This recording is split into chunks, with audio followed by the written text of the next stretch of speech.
Voilà, on va parler des consultations, on va parler de la République démocratique du Congo avec M. Sénat Konga. Bienvenue. Merci beaucoup, M. Jean-David Kilolo, pour l'invitation. Et je crois qu'avant d'entrer dans le vif du sujet, j'avais un petit point à soulever, un petit biscuit. C'est par rapport à une situation qui se passe à l'hôpital du Cinquantenaire, que les gens qualifient actuellement de la République du Cinquantenaire. Comment? Parce que le DG qui est dans cet hôpital est en train d'imposer des lois en dehors des règles établies par la République démocratique du Congo. Il y avait un contrat entre son entreprise et le gouvernement congolais qui, je crois, ça doit prendre fin au mois de juin ici. Mais seulement des Congolais qui sont là souffrent. Comment ça? Cet hôpital a été créé, comme tout hôpital, pour soigner des gens. Alors, mais actuellement, ce n'est plus le cas. L'hôpital du Cinquantenaire compte au moins plus de 510 lits. Mais je mets quiconque en défi de descendre sous terrain, vous ne trouverez pas plus de 80 malades là-bas. Il y a combien de malades? Pas plus de 80 malades, alors que c'était prévu pour acquérir plus de 520 malades. Pourquoi il n'y a plus de malades là-bas? Parce que les gens comprennent maintenant qu'il y a de la légèreté dans cet hôpital et les gens ne veulent plus aller se faire soigner là-bas. Pourquoi? Parce que le DG de cet hôpital, M. Azeb Raman, s'est plus focalisé dans la morgue. Donc ça devient vraiment un cop là-bas, il faut plairer des gens et tout à la morgue en oubliant qu'il faut soigner d'abord des malades. Et en étant dans cette activité de la morgue et tout, ils sont nombre de 3 que je vais citer ici. Il y a M. Azeb Raman, il y a M. Jacquette Koumar, c'est lui qui s'occupe vraiment de la morgue, le responsable de la morgue, et un certain M. Georges qui se fait passer pour quelqu'un de la présidence et tout. Alors, il y a des Congolais qui sont là-bas, qui étaient dans le centre, qui sont dans ce qu'on appelle le service funèbre et tout, qui aujourd'hui, cette administration, en commençant par le DG Raman, M. Jacquette Koumar et M. Georges, ont chassé des Congolais qui allaient faire des décorations là-bas pour nourrir les familles. Ça, c'est clair. Les gens, lorsqu'il y avait des gens qui sont décédés, les familles venaient consulter les Congolais qui étaient là-bas pour leur demander comment est-ce qu'on peut faire pour la décoration à l'hôpital du Cinquantenaire et tout. Et les Congolais se retrouvaient dans ça. On aidait le Congolais dans des décorations et M. Raman, voyant que dans sa mauvaise vision des choses, trouve qu'il n'a plus intérêt à ça et lui-même maintenant s'est accaparé de ce service de décoration pour des obsèques et tout, donc dans le service de pompes funèbres. Il a acheté des ambulances, croyant que ces ambulances étaient achetées pour les malades et tout. Or, ces ambulances ont été achetées pour aller prendre le corps dans des hôpitaux, pour aller solliciter, donnez-nous le corps, venez le mettre à la mort de l'hôpital du Cinquantenaire, parce qu'il sait bien que ça quittait de 25 $ à 60 $. Et deux, il sait que les familles peuvent louer l'espace là-bas. Alors, pourquoi chasser des Congolais qui travaillent déjà là-bas? Le chef de l'État a dit qu'il va créer plus de 6 millions d'emplois. Mais là, dans cet hôpital, il y a des Congolais qui venaient pour rendre service à leurs frères Congolais là-bas, dans le domaine des décorations, pour les obsèques et tout. Et M. Raman, avec tous ces gens que je venais de citer, ont chassé. Aujourd'hui, il y a plus de 7 mois que ces Congolais ont été chassés. Alors, je demande au gouvernement congolais, oui, c'est bien de poursuivre Nanga et Conso, mais il y a aussi un autre M23 à l'hôpital du Cinquantenaire qui terrorise les Congolais, qui maltraite les Congolais, qui tue en anticipation des Congolais. Parce que quand vous chassez les pères de famille, qui nourrissent les familles, vous chassez les pères de famille, qui payent les frais de scolarité pour les enfants, vous les chassez comme ça, ils ne travaillent plus. Quelle sera la conséquence? On aura des chèques. Quelle sera la conséquence? Il y aura des maladies qui ne seront pas soignées et il y aura des morts qui vont s'en suivre. C'est comme ça que nous interpellons le gouvernement congolais de veiller sur la situation de cet hôpital. Parce qu'une autre petite information, c'est qu'il y a un bâtiment qui est derrière cet hôpital où les Indiens, ces messieurs, a fait appel à ses frères là-bas qui sont en situation irrégulière dans notre pays. Nous interpellons également la DGM de descendre dans cet hôpital, d'aller vérifier. Il y a des Congolais qui sont là en situation irrégulière. Donc, en tout cas, il faudrait agir vite. N'attendons pas qu'il y ait des morts, qu'il y ait des situations compliquées pour que le gouvernement vienne agir. Je demande au gouvernement de venir protéger ces Congolais qui sont dans le service des pompes funèbres parce qu'ils ce sont des pères de famille, des responsables, mais qui sont maltraités là-bas par le DG Azeb Raman, M. Jacquette Kouma et M. Georges qui s'est fait passer pour quelqu'un de la présidence. Donc c'est ce qu'on pouvait dire par rapport à la situation. Merci beaucoup. Je pense que le message est passé. Oui. Alors, les consultations nationales, vous avez été consulté aussi? Oui, consultation nationale, mon parti politique, je fais partie... c'est quoi le notre parti politique? Ligue des serviteurs. Ligue des serviteurs. Oui, de l'honorable Ntsingui Pouloulou. Il continue toujours? Oui, mais il est là. Donc je suis le secrétaire national chargé de la communication et son porte-parole. Il a été consulté. Ntsingui Pouloulou. Oui, il a été consulté. Il a disparu de la circulation. Non, mais malgré les injustices, que nous avons subies, où on nous a arraché de siège, mais c'est un patriote. Il a l'amour du pays. Lorsque le chef de l'État, par l'entremise de son conseil spécial en matière de sécurité, a lancé les consultations, Ntsingui aussi a répondu à cette invitation et se fait consulter. Il a reçu ou bien il a été appelé de lui-même? Non, mais il a reçu l'invitation. Il a reçu l'invitation. Oui, ce n'était pas obligé qu'il parte. C'est comme ça que j'ai dit, c'est pas sa bonne volonté. Il a reçu l'invitation. Il est venu, il est allé donner sa position. C'est ce que je suis venu dire. Par rapport, puisque il faudrait qu'il y ait un gouvernement d'union nationale en interne, il faudrait qu'il y ait la cohésion en interne. Il faudrait qu'il y ait l'adhésion populaire dans cette démarche du chef de l'État pour la formation du prochain gouvernement d'union nationale. Et des personnes comme Ntsingui Pouloulou ne pouvaient pas rester à l'écart. La présence de Ntsingui Pouloulou a même crédibilisé les consultations nationales. Présence de Ntsingui Pouloulou? Tout à fait. Crédibilisé? Je vous dis, je le répète, la présence de Ntsingui Pouloulou dans ces consultations... En quoi ça a crédibilisé? Parce que beaucoup de gens ont critiqué ces consultations nationales, d'autant plus qu'elles n'ont pas réuni toutes les tendances. C'est seulement l'Union sacrée qui consulte l'Union sacrée. Ntsingui Pouloulou, les gens s'est posé des questions où est-ce qu'il est passé. Et c'est vous qui êtes venu donner qu'il a été consulté. Oui, il a été consulté. Le problème, ce n'est pas de consulter les individus. C'était des consultations que le chef d'État avait lancées pour des Congolais. Je crois que les opposants ont aussi reçu des invitations, notamment les FCC, le PPRD, ensemble, tout le monde. Il y avait des invitations qui ont été lancées et tout, mais ils ont fait leur choix de ne pas répondre. Ils ont fait leur choix de ne pas répondre. Et le pays ne peut pas s'arrêter parce que les individus n'ont pas répondu à cette invitation de consultation et tout. Donc, c'est comme je venais de dire, Ntsingui a été consulté. Et il avait proposé au conseiller spécial chef de l'État qu'il faudrait qu'il y ait un gouvernement de 55 membres.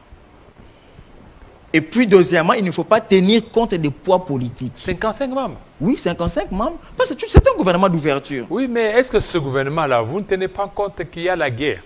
Il y a la guerre, oui. Par contre, il fallait réduire. Non, les 55 membres-là, ce n'est pas qu'ils seront payés normalement, non. Nous sommes en situation d'exception. Et donc, même quand on parle des 55 membres, le train de vie des institutions seront toujours réduits. Si un ministre prenait, par exemple, je donne un exemple, $20 000, mais accepter de prendre 10 000, accepter de prendre 5 000, mais la stratégie normale, c'est que pour permettre à tout le monde de participer à la recherche de la paix, nous avons proposé, l'honorable Ntsingui Pouloulou avait proposé un gouvernement de 55 membres et une précision de taille aussi que l'on ne tienne pas compte des poids politiques. Parce que c'est des poids politiques là aujourd'hui, ce que moi je qualifie de chantage politique. Vous allez chanter le chef de l'État. En tout cas, moi j'ai 13 députés, celui-là a 20 députés. Ce qui fait que finalement, on vous donne ces postes-là, mais il y a beaucoup qui ne sont pas compétents.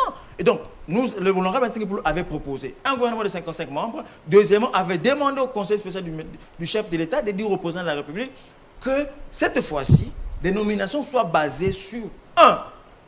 La compétence, 2. Le patriotisme, 3. Par rapport à ceux-là qui ont de l'expérience et ceux qui ont fait montre de leur capacité dans la gestion de notre pays. Alors, par rapport à ces consultations, l'honorable Ntsingui Pouloulou avait répondu. Et troisièmement, il a demandé à Nanga, il a demandé à tous ceux-là qui se sont rebellés de venir. De venir où? De venir parler. Que l'on parle comme des Congolais. Ils ont des revendications, oui. Mais ce sont des revendications. Ils revendiquent quoi? De venir dans quel format?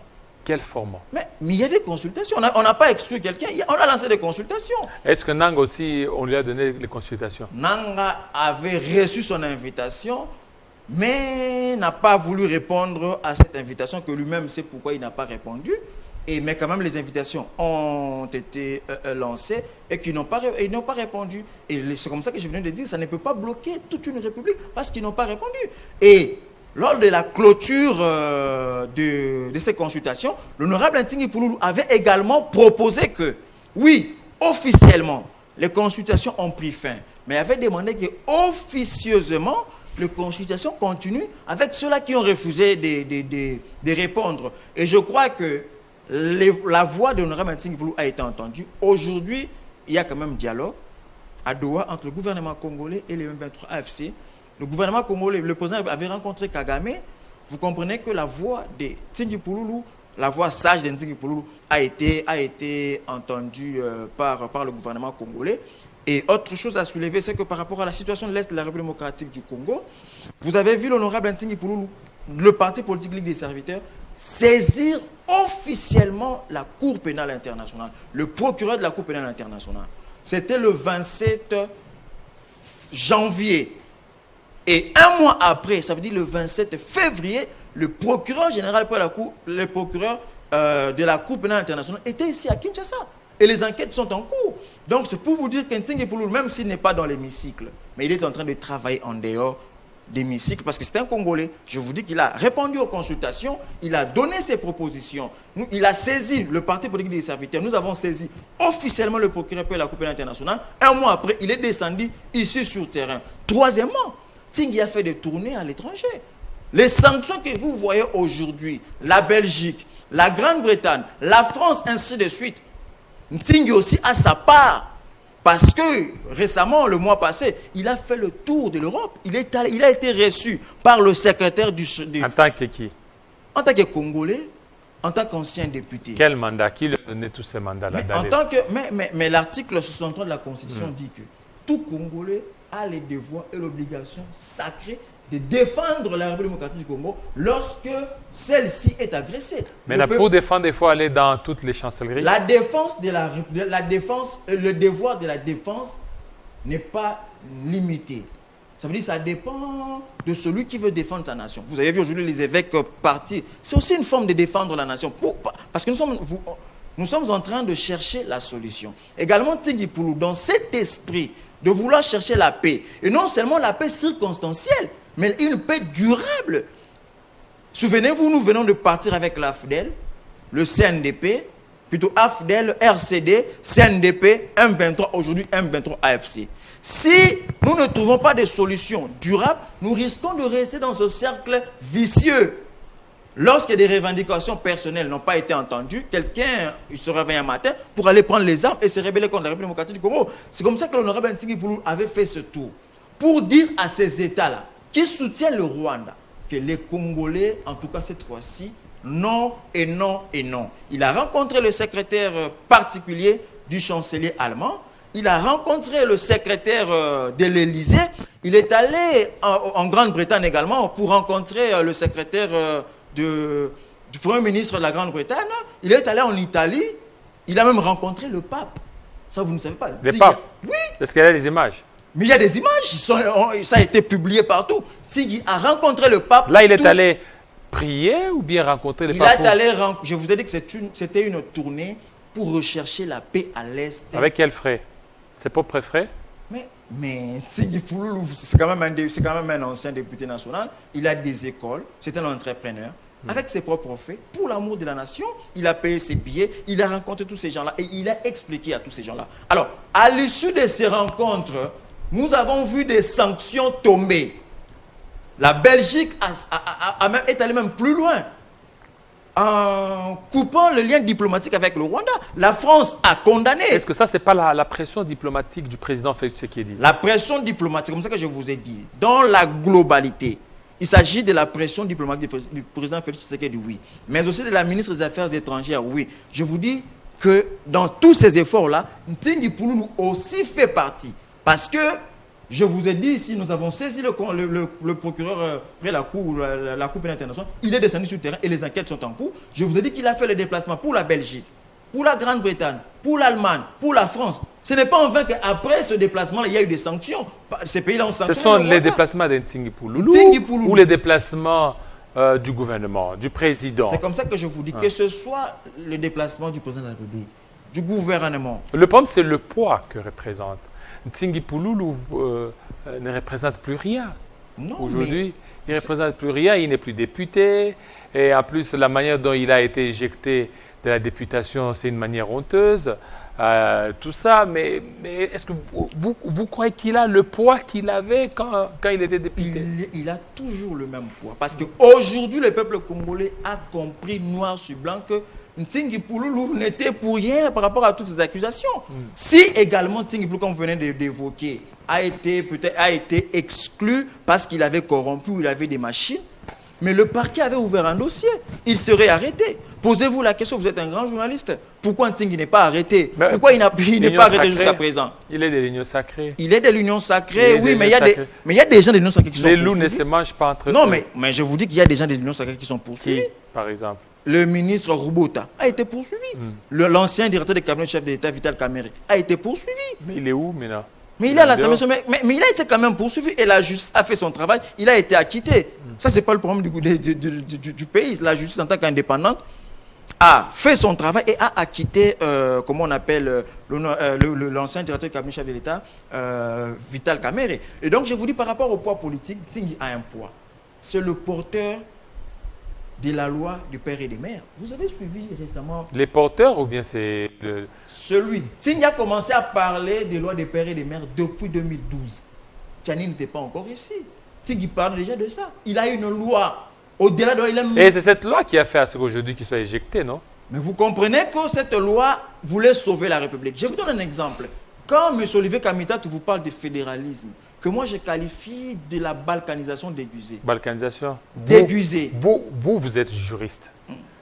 Pourquoi vous pouvez parler du fédéralisme comme une balkanisation déguisée, alors que ça fait partie des formes de l'État? Pourquoi je le dis? Parce qu'il y a des éléments qui... En fait, juridiquement, ce n'est pas un problème. C'est une forme de gestion. Il y a l'unitarisme et la composition entre la confédération et le fédéralisme.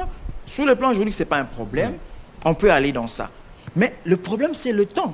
À quel moment vous nous pondez une pensée du fédéralisme? C'est une réflexion. Du fédéralisme, au moment où les territoires congolais sont occupés par l'ennemi, le nord Kivu, le sud Kivu, occupé, et vous venez me donner la balkanisation. Non. Il ne faut pas voir Kamitatou. Derrière Kamitatou, c'est le porte-parole du président Moïse Katumbi. Moi, je vois Moïse Katumbi qui a proposé cette histoire de balkanisation. Moïse Katumbi? C'est Moïse Katumbi. Votre ancien... Mais vous avez travaillé avec Katumbi. Mais le choix de... Aujourd'hui, vous avez changé. Non, ce n'est pas que j'ai changé. Et facilement, vous les taxez. Vous les taxez de derrière ça. Non. C'est ça la politique congolaise. Entre les individus et la République, le choix est clair. Je fais le choix de la République. J'ai fait le choix de la République. C'est quoi la République? La République, c'est Ntingi Pouloulou. Mais Ntingi, c'est un homme, c'est monsieur correct. Alors c'est ça. C'est un député correct. Non. Ntingi, c'est un individu, c'est pas la République. J'ai trouvé des valeurs que je recherchais en politique. Je les trouvées dans Ntingi Pouloulou. En quoi? C'est quoi ces valeurs? C'est un incorruptible. Incorruptible? Incorruptible. Mais il avait des machines chez lui à la maison. Sans preuve. Hein? Il avait des machines, on a même montré comment des bulletins. Non, mais ce sont des preuves, ça. Non, sans preuve. Pourquoi j'ai dit sans preuve? Vous êtes un grand journaliste. Oui. Est-ce que le fait pour une personne avoir des PV, c'est dans la loi? La loi avait dit qu'après les élections, chaque candidat avait droit à avoir des PV. Mais l'élection, tu sais, mais à Sika, non? Si la CENI, nul ne peut se prévoir de sa propre turpitude. Si la CENI ne savait pas comment gérer ces histoires, il ne faut pas mettre... Alors qu'il y a des gens qui ont été votés, élus, sans des PV, sans quoi que ce soit. Ntingi, c'est le premier député à être élu massivement dans toute l'étendue du territoire national. Même des gens... C'était le premier. Il y a des gens qui ont cité son nom, les papas Molière, là. Mais oui, papa Molière était estomaqué en disant que c'est les Mbao. Papa Molière n'a jamais contesté le fait que Ntingi a gagné. Il dit que non. Il a dit qu'il va voter belé. Il dit qu'il va voter, mais PV n'est pas si cabo. Mais PV là, c'est que PV est bimi dans ma chaîne. Alors vous avez trouvé des valeurs à lui. En droit, il y a un principe sacro-saint, actori incumbi probatu. Il revient à celui qui allègue le fait de prouver.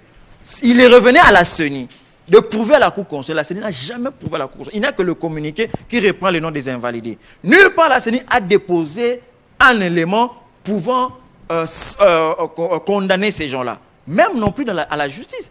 Ils ont été invités au parquet. Le parquet instruit à charge ou à décharge. Est-ce que, voilà, à décharge, il a été déchargé? Il a été déchargé parce que jusqu'à présent, il circule. Il circule, et bientôt... Est-ce qu'il y a un document les Non, déchargeant? c'est pour ça que nous sommes dans la procédure.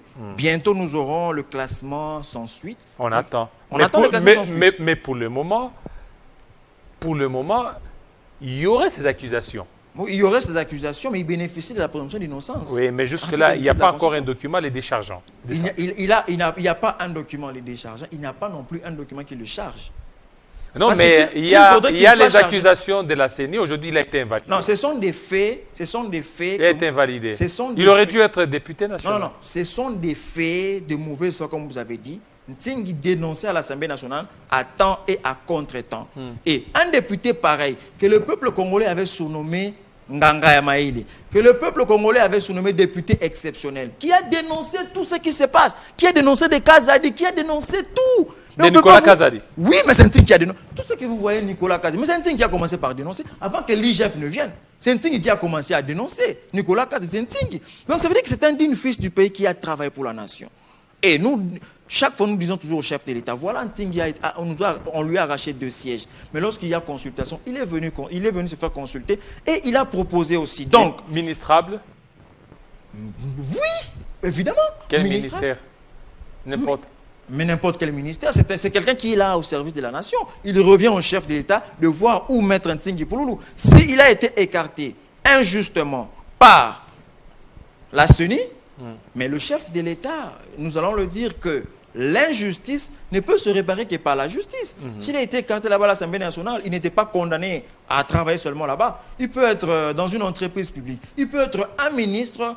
L'essentiel, c'est de travailler pour la nation. Et donc, comme je disais par rapport à la loi des pères et des mères, que vous voyez aujourd'hui, qui a proposé l'histoire du fédéralisme au moment où les territoires sont occupés. Ça vient d'où? Des ensembles. Ça vient de la bouche de qui? Du porte-parole de Moïse Katumbi. Qui est Moïse Katumbi? Il n'est pas congolais des pères et des mères. Et donc, on donne maintenant raison à Ntingi Pouloulou. Parce que Katumbi sait Moïse Katumbi sait qu'il ne peut jamais devenir président de la République. Il ne faut jamais dire jamais. Kabila... Le président fait ce qu'il dit, les gens disaient qu'il ne sera pas. Non, mais je vais vous donner les faits pour dire que Katumbi ne sera pas. Parce que la loi des pères et des mères, même si ça n'a pas été voté à l'Assemblée nationale, c'est resté dans les têtes des Congolais. Aujourd'hui, un Congolais se dit que je ne peux donner confiance qu'à un Congolais des pères et des mères. Et Katumbi n'est pas un Congolais des pères et des mères. Du coup, lui-même sait très bien qu'il ne peut pas briguer la magistrature suprême par des voies électorales. C'est comme ça qu'avec des Kabila, ils ont choisi la voie de l'ennemi. Ils sont dans l'AFC. Non, vous n'avez pas de preuves. Hein? Non, ils ont des AFC. Non, pourquoi je le dis? Il n'y a pas de preuves. Il ne faut pas aller au niveau... Parce que quand vous partez là, vous parlez des individus, vous parlez des républiques, il faut avoir des preuves. Vous n'avez pas de preuves. Vous pensez que le chef de l'État est le mieux informé de la République? Quand le chef d'État vous dit que... S'il vous plaît, il n'y a pas de preuves. Quand le chef de l'État... Écoutez, le chef de l'État, quand il parle, il peut parler en tant qu'individu. Mais il faut brandir des preuves. Ce n'est pas à moi de vous apprendre, monsieur Jean-David Kilolo, que l'instruction préjuridictionnelle est secrète. Alors, vous voulez dire quoi? Ça veut dire que quand vous voyez l'instruction du ministre de la Justice pour dire qu'il faut poursuivre Franck Diongo, poursuivre Nanga, poursuivre Kabila, vous pensez qu'il fait se communiquer dans le vide, qu'il n'a pas d'éléments? Poursuivre Franck Diongo parce qu'ils ont vu Franck Diongo là-bas. Mais parce qu'ils ont vu. Est-ce que vous avez vu Kabila pour qu'il soit poursuivi? Où ça? Mais est-ce que pour que Kabila soit poursuivi, il faut une photo? Alors il faut quoi? Mais il faut dénicher ses actes. Il faut voir que le gouvernement... Quel acte? Les actes qu'il pose, le gouvernement congolais, nous sommes un pays responsable. Nous avons le service des renseignements. Il y a le service des renseignements qui existe. Est-ce que vous pensez que ces gens-là vont pendre de communiquer dans le vide comme ça? Le ministre de l'Intérieur a suspendu les activités politiques du PPRD. Vous pensez que c'est sous base... Sans preuve. C'est sous base des rumeurs. Cette preuve-là, vous voulez qu'on apporte ça? C'est des rumeurs. Vous voulez qu'on apporte... Quelles rumeurs? Oui, ce sont des rumeurs. Quelles rumeurs? Vous n'allez pas aujourd'hui... Aujourd'hui, tout ce que vous dites là, vous êtes juriste. Oui. Quand on dit d'une personne l'a vu quelque part, mais il faut amener des preuves. Alors, maintenant, je vais vous répondre rapidement. Je vais vous répondre quelque chose. Allez-y, vite, on va terminer. Je trouve que beaucoup de Congolais disent ça. Je le répète et j'insiste. Kabila n'est pas poursuivi parce qu'il a mis ses pieds à Goma. Kabila n'est pas poursuivi parce qu'il fallait avoir une photo qu'il a prise avec Nanga et consort. Le communiqué du ministre de la Justice vous dit que Kabila est en complicité avec l'agression rwandaise. Nulle part le gouvernement congolais a mis un communiqué officiel disant que nous poursuivons Kabila parce qu'il a mis ses pieds à Goma. Non, Kabila est poursuivi parce que depuis 2023, depuis 2024, le chef d'État dit, d'ailleurs Kabila prépare une insurrection. Et d'ailleurs, là, c'est Kabila. Aujourd'hui, on donne raison à Tshisekedi. Et donc, ça veut dire que... Il n'y a aucune preuve. Il y a aucune preuve. La preuve, c'est à la justice. Voilà. C'est à la justice. Alors, il faut laisser la justice faire son travail. Nous et non pas à vous, politiques, nous sommes de venir relayer ça. Moi, j'ai analysé les conséquences. C'est mieux. Ça veut dire que le communiqué du ministre de la Justice, je me dis que ce communiqué se base quand même sur quelques éléments. Le communiqué également, même l'arrêté du ministre de l'Intérieur, je sais qu'il y a quand même un soubassement sur ça. Donc le gouvernement n'a pas pris de décision sans soubassement. Voilà. Merci. Donc je vous dis que merci beaucoup, monsieur Sénat Congar. Tout de suite, nous allons recevoir monsieur Prince Epenge. Il est là. Bon, revenir sur Doha tout de suite.